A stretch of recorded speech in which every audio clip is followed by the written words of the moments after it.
Este é o 3 e Uma, um programa da Coordenadoria de TV e Rádio do Superior Tribunal de Justiça. E nesta edição, eu, Samantha Peçanha, e minhas colegas jornalistas, Kátia Gomes e Fátima Uchoa. Oi, meninas. Oi, Samantha. Oi, Kátia. Oi, Samantha. Oi, Fátima. Então, nós vamos conhecer junto com você a mulher por trás da lei. Exatamente, Samantha. A história de vida da nossa entrevistada de hoje serviu de inspiração para a criação da legislação considerada pela ONU, a Organização das Nações Unidas, como uma das melhores do mundo no combate à violência contra as mulheres.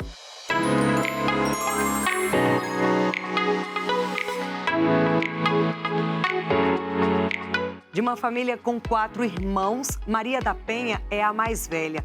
Nasceu em Fortaleza, Ceará, em 1945. O pai, José da Penha Fernandes, era cirurgião dentista e a mãe, Maria Leri Maia Fernandes, professora.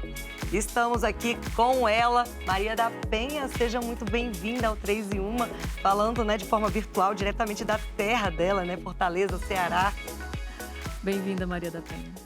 Bem-vinda. Muito obrigada, é um prazer estar falando com vocês. Para começarmos, nós já queremos saber como é que foi a sua infância aí em Fortaleza, esse local que é um dos maiores cartões postais do nosso país, Inclusive, no livro, que está bem ali embaixo que eu vi, Sobrevivi, Posso Contar, a senhora fala desse período da sua vida como suaves lembranças. Então, compartilha conosco um pouquinho.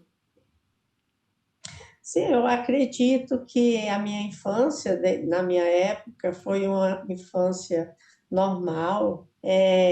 Eu estudei durante o ginásio e o científico em colégio de freiras, que era uma escolha da minha família pela formação que esse tipo de educação dava para as mulheres, Quer dizer, já moldava naquela época as mulheres para serem boas donas de casa e boas mães. Mas, assim, eu digo o seguinte, eu tinha, por exemplo, no colégio, eu gostava muito de esporte e eu não atendia muitas normas do colégio. Por exemplo, nós tínhamos que ir à missa toda primeira sexta-feira santa, Uma norma da Igreja Católica que era presente nos colégios de freira, Então, eu tinha o meu grupinho, meio rebelde também, e que no dia da sexta-feira a gente saía da aula, pedia para ir no toalete, e de lá a gente ficava escondido no toalete, para quando a missa começasse a gente jogar ping-pong, ou jogar vôlei, ou brincar no pátio dos recreios, Então... Isso com quantos anos? Hein? Isso com quantos anos? Isso no primário, Talvez com 10 anos, 11 anos, por aí assim. Passando para um outro ponto, a senhora teve uma infância, digamos, dentro da normalidade, apesar dessa rebeldia saudável, inclusive. A senhora optou pelo curso superior de farmácia, A senhora cursou farmácia na Universidade Federal do Ceará. Por que essa escolha? Eu fui criada assim, nessa situação de ver sempre os meus pais se preocuparem com o próximo. Eu queria, sim, também pensar no próximo, mas eu não tinha coragem de ser um médico nem um dentista, porque eu não queria contato físico com as doenças, nem assim com atitudes mais agressivas que o médico e o dentista fazem, de operar, de fazer um curativo, eu não queria essa aproximação. Então, a minha avó, que era uma parteira, foi a primeira parteira diplomada na cidade dela, aqui, ela conseguiu esse diploma. Ela disse: pai, minha filha vai ser farmacêutica, e farmacêutica também cuida de doente, tem os remédios, Tem muita coisa que o farmacêutico pode fazer, e aquilo me despertou, e a vontade de fazer farmácia foi uma influência dela e que eu não me arrependi. Bom, então foi nesse período então que a senhora conheceu o seu primeiro esposo. Conta um pouquinho como foi esse período aí de conhecer o seu primeiro esposo. Eu conheci numa festa em que meu pai havia nos levado, eu e minhas 2 irmãs mais ou menos da mesma idade, e meu pai era um bom pé de valsa, né? A gente gostava muito de dançar com ele, né? Nós três dançávamos muito com ele, ele gostava muito de dançar. E eu conheci um jornalista num encontro desse, talvez eu tinha 16 para 17 anos, se eu não me engano. Então eu namorei com ele e tudo mais, e nós nos casamos, né? Eu ainda estava no segundo ano de faculdade, quando nos casamos, e ele era muito possessivo, muito ciumento, né? E por causa disso, o relacionamento foi interrompido várias vezes, né? Eu não a suportava a traição, e ele usava da sua profissão para ter para ter aventuras. E consegui depois pegar ele no flagrante. Depois de tudo isso, né, dona Maria da Penha, a senhora se mudou para São Paulo para fazer mestrado na Faculdade de Ciências Farmacêuticas, isso em 1977. E foi lá que a senhora conheceu seu segundo marido, um colombiano, que foi pai das suas 3 filhas. Como é que foi o início do relacionamento? Foi um relacionamento é, bem amigo, né? Quer dizer, a gente se tornou amigo devido ao grupo que eu pertencia. Depois de algum tempo, a gente começou a namorar. E eu tinha um ponto muito positivo em relação a ele, porque eu era muito bem tratada, e além do mais, ele não era ciumento. Então, isso pesou muito positivamente, né? Ele era muito bem quisto pelo meu grupo de amigos, ele não demonstrava ser ciumento, né? Era uma pessoa estudiosa, que, com bolsista como eu, né? Quer dizer, tinha um objetivo maior na vida, né? E o relacionamento foi um relacionamento bom, sem brigas, sem diferenças, né? De maneira de viver. E o nascimento das nossas filhas lhe permitiu a naturalização. E E nesse momento eu não mais o reconheci. Ele tornou-se uma pessoa extremamente intolerante, agressiva com as próprias filhas, né? E eu não consegui, eu não tinha mais assim tranquilidade. Para mim, os piores dias eram os finais de semana, onde eu tinha que conviver 2 dias com ele dentro de casa. Eram os feriados prolongados, que coincidiam, como, por exemplo, Páscoa, Carnaval, onde aquela presença tornava a nossa vida, minha e das minhas filhas, assim, altamente constrangedora, altamente sofrida, né? Porque eu tinha que estar preocupada para as crianças não o irritarem por alguma coisa que criança gosta de fazer, né? De um choro.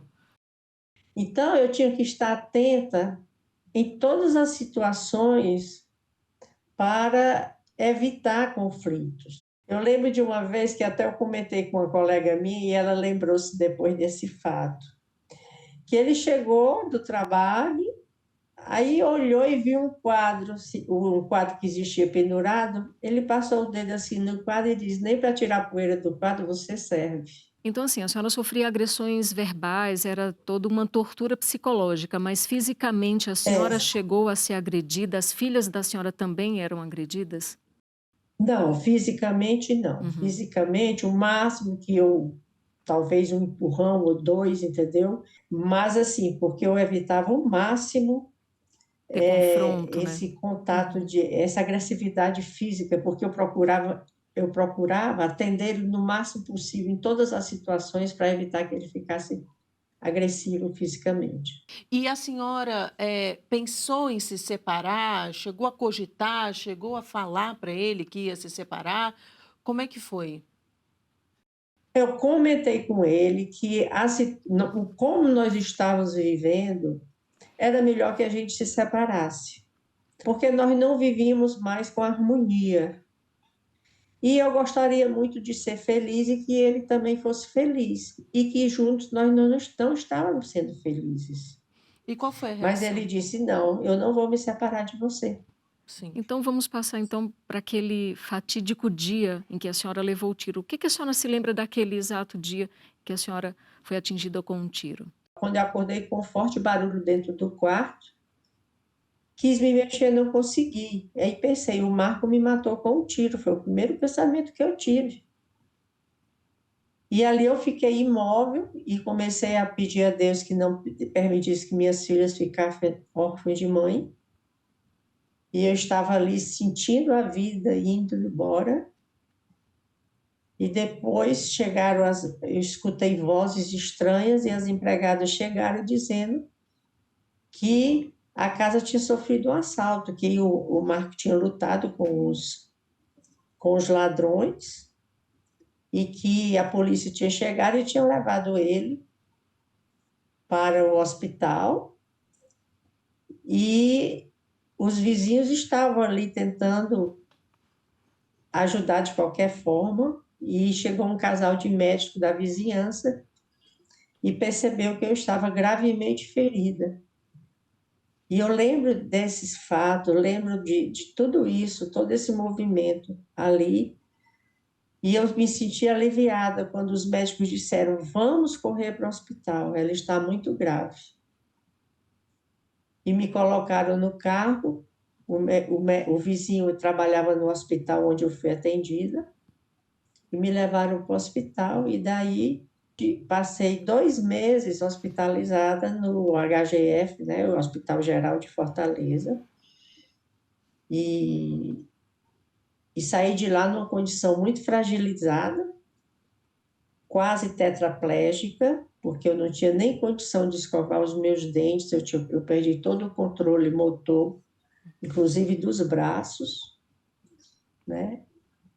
E precisava ir para um outro hospital também, e queria, ele queria que eu voltasse para casa com ele, aguardando a minha ida ao Hospital do Sara em Brasília, que tínhamos reservado uma vaga para o Hospital Sara de Brasília, Uhum. que faz atendimento para, né, pessoas com deficiência. Mas até então, a versão que ele contou, que ele apresentou, qual foi a versão dele?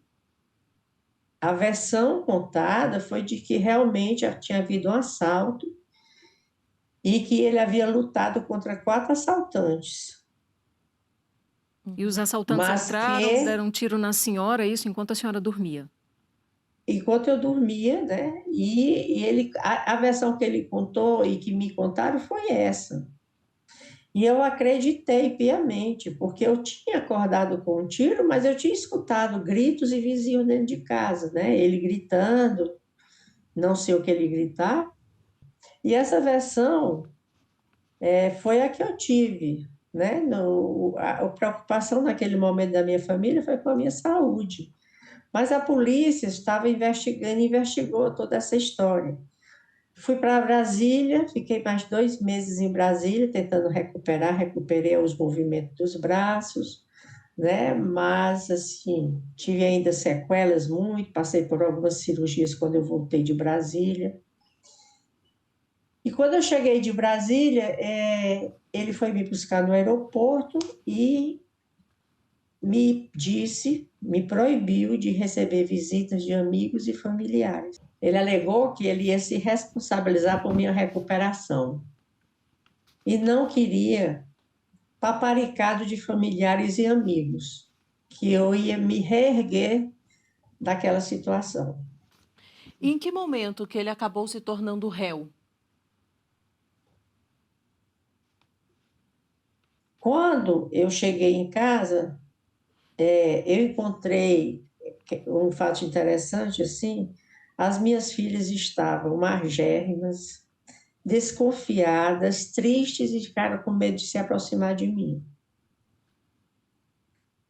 Então, elas me abraçaram porque ele disse: não vai abraçar a mãe de vocês? Então, elas se aproximaram de mim e me abraçaram. Depois disso, ele disse: agora vocês podem brincar que sua mãe vai descansar, que ela está cansada. Aí me levou para o quarto e as crianças eu não vi mais. Quando isso foi no sábado, o domingo foi um domingo todo de isolamento meu, no quarto, né? Aí na segunda-feira, quando ele saiu para o trabalho, as moças me perguntaram: e a senhora sabia que os vizinhos não concordaram com a versão que ele deu, que tinha havido um assalto? Como não concordaram? Aí ela foi contar que o vizinho dos fundos do quintal ouviu o tiro, subiu no tamborete, subiu no muro, não viu nenhum movimento estranho. Nem a cachorra latia. O vizinho do lado também subiu no muro e falou com o vizinho do quintal: você viu alguma coisa aí? Passou alguém aí? Não. O vizinho da casa da frente, que estava em construção, o vigia, né, estava em construção, quando ouviu o tiro, foi até a calçada da rua, não viu nada. Então, eles começaram a desconfiar da história. E isso foi colocado no processo criminal que a Secretaria de Segurança já tinha iniciado, né? Houve o levantamento dos dados da vizinhança dele, ele deu 2, 3 depoimentos, se eu não me engano. Comecei a temer pela minha vida, eu comecei a raciocinar, e elas me contaram muitas coisas, muitas agressões que as meninas sofreram durante a minha ausência. Então ele acabou virando réu, não é isso? E como é que Sim, veio?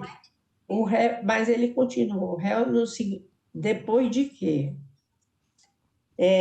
Com o processo já bem adiantado, quando eu cheguei de Brasília, consegui, através de um documento chamado separação de corpos, sair de casa, numa oportunidade em que ele estava viajando.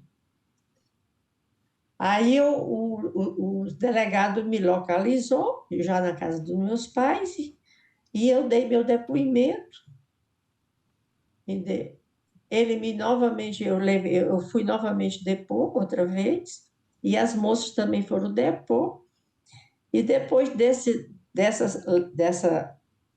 quantidade de depoimentos que o delegado tinha, chamaram novamente ele para fechar o raciocínio da delegacia. E nessa ocasião, ele foi novamente, sofreu um novo interrogatório e não sabia mais o que tinha dito no primeiro interrogatório. Quando veio a condenação, dona Maria da Penha? A condenação veio 19 anos e 6 meses depois da tentativa de homicídio. Durante esse período, ele foi julgado por 2 vezes pelo júri popular e por 2 vezes ele foi condenado. Mas saiu do fórum em liberdade por conta de recursos. Então, no intervalo quando houve o primeiro julgamento, que ele foi condenado pelo júri por 6 votos a 1, como autor da tentativa de homicídio, então, na mesma hora, os advogados de defesa alegaram de que o julgamento havia sido contra a prova dos autos e pediram anulação do julgamento. Então, nesse momento, foi um momento assim de extrema tristeza e desacreditamento da justiça, né? Nesse momento, eu já estava fortalecida porque eu fui procurada pelo movimento de mulheres e comecei a me inteirar sobre a situação da violência contra as mulheres do país, no nosso estado. E eu comecei a participar dos convites, né? Quando me convidavam para um evento, alguma coisa em relação à militância, eu participava. Então, eu comecei a entender que realmente eu tinha sido vítima da violência doméstica. Eu escrevi um livro, que foi Sobreviver e Posso Contar, e levei parte do processo para dentro do livro. E esse livro eu considero a carta de alforria das mulheres brasileiras, porque foi através dele que o meu caso foi levado ao Comitê Interamericano de Direitos Humanos e foi denunciado como uma inoperância do Estado brasileiro em julgar os casos de violência contra a mulher no país. Então, dona Maria da Penha, ele não chegou a ser preso? Teve, né, essa condenação, ele virou réu e não foi preso?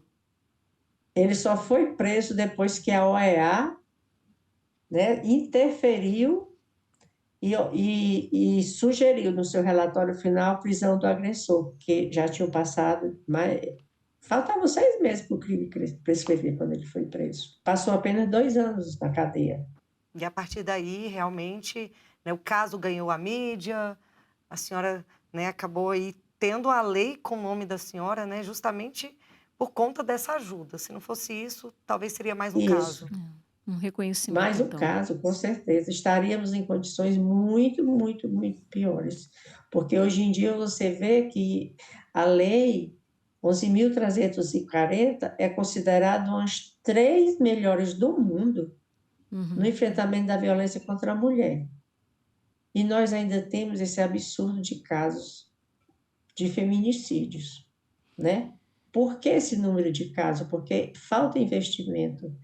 Investimento na criação de políticas públicas e investimento em educação para desconstruir o ódio, para desconstruir essa cultura do machismo que existe na sociedade. Sim. E a criação do instituto, como aconteceu? Como é que surgiu essa ideia?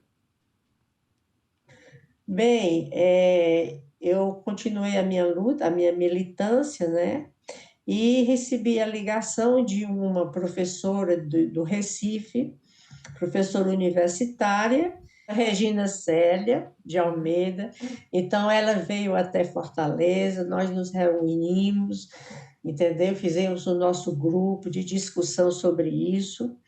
E ela tem projeto, nós temos projetos, né, que foram criados por ela, projetos pedagógicos, temos dados estatísticos também sobre a violência doméstica, através de pesquisas feitas em parceria com a Universidade Federal do Ceará, né? Temos projetos para crianças, projetos para os homens autores da violência doméstica, né? No mais, nós temos essa relação de atendimentos e de projetos que nós temos no Instituto no site dele. E como é que é para a senhora ter o nome em uma lei tão importante? Eu sinto muito orgulho de ter contribuído. Sinto orgulho do movimento de mulheres que me antecederam, porque através do exemplo desses movimentos é que a gente tem crescido. Todo o movimento do país, movimento de mulheres no enfrentamento desta violência.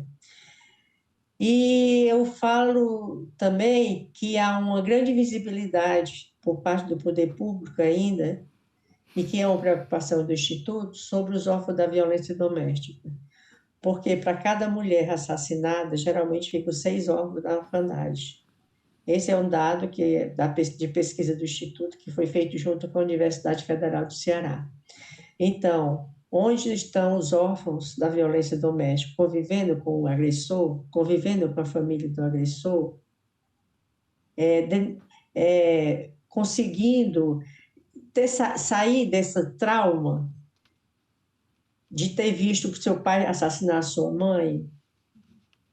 Precisa, assim, eu acho que nesses pontos não é o financeiro que vai resolver a questão dos órfãos da violência. O que vai resolver a questão do órfão da violência é o acompanhamento psicológico e jurídico dessas crianças que viram o seu pai assassinar a sua mãe. Bom, Maria da Penha, tem sido um orgulho até então conversar com a senhora, saber um pouquinho da sua história, não só para a gente, mas também para uma pessoa que vai falar um pouquinho agora. Vamos conferir um vídeo aqui, surpresa para a senhora. Por que Maria da Penha é especial para mim? Ela é especial por ser minha irmã. é especial pelo exemplo de mulher resiliente, combativa e assertiva. Resiliente porque viu podada sua autonomia, mas resistiu ao desafio, desenvolvendo habilidades intelectuais e de liderança. Combativa na busca da justiça, mas ciente dos meandros e artimanhas do poder na justiça. Nunca se curvou à inércia do poder judiciário. Assertiva ao publicar um livro, Sobrevivi e Posso Contar, onde você, minha irmã, expôs sua luta pela justiça, fez críticas à cultura machista da nossa sociedade. Enfim, um livro esclarecedor, com marcas indeléveis de sofrimento e tristeza, mas principalmente um livro revelador das suas memórias. Você é especial para mim por seu protagonismo na Lei Maria da Penha. Esta lei de importância social e humana que você transporta em seu coração e que lhe faz refletir sobre o seu significado na vida de tantas mulheres vítimas da violência doméstica, vítimas do machismo estruturante da sociedade brasileira. De tudo que resumidamente falei, se justifica o porquê de Maria da Penha ser tão importante para nós mulheres. Que Deus lhe permita longa vida, Penha, para vislumbrar uma mudança na nossa sociedade, onde o amor, o respeito, a tolerância, o diálogo respeitoso se sobreponham ao machismo que tanto mal faz a nós mulheres. Um abraço. Nossa! Meu Deus, vocês foram fundo. Obrigada, viu? Onde é que vocês foram? Que bom que a senhora gostou, que bom, muito bom. E olha, Gostei. antes de encerrarmos, né, e depois desse momento de emoção, eu gostaria que a senhora, vendo a sua história, o que a senhora pode falar para aquelas mulheres que, nesse momento, estão passando por algum tipo de violência doméstica e que precisam de uma luz? Olha, eu acho que quem tiver a oportunidade de tomar conhecimento sobre a lei e que se encontrar no seu caminho uma mulher vítima de violência doméstica, procure ajudar essa mulher, orientando, entendendo se ela está vivendo o ciclo da violência, porque se ela estiver vivendo o ciclo da violência, que é aquele momento em que ela é agredida, depois o agressor pede perdão, presenteia, elogia, enaltece essa mulher e depois repete todos os tipos de violência anteriormente que ela já sofreu, essa mulher precisa de ajuda. Precisa que essa amiga a leve a um centro de referência da mulher, né? Essa amiga se inteire sobre os direitos que essa mulher tem e encoraje essa mulher a denunciar, porque se ela não denunciar, fatalmente ela pode sofrer, ela ser vítima de um feminicídio. Maria da Penha, só temos a agradecer a sua participação aqui no nosso 3 em 1. Muitíssimo obrigada em nome de toda a equipe que também está por trás aqui das câmeras e que sempre nos dá esse apoio, nos dá essa base para seguirmos aqui com o programa. Muitíssimo obrigada. Eu que agradeço essa grande oportunidade e que esse programa possa ajudar outras mulheres. E é isso, o 3 em 1 fica por aqui. Nos vemos no próximo programa. Tchau! Tchau. Tchau.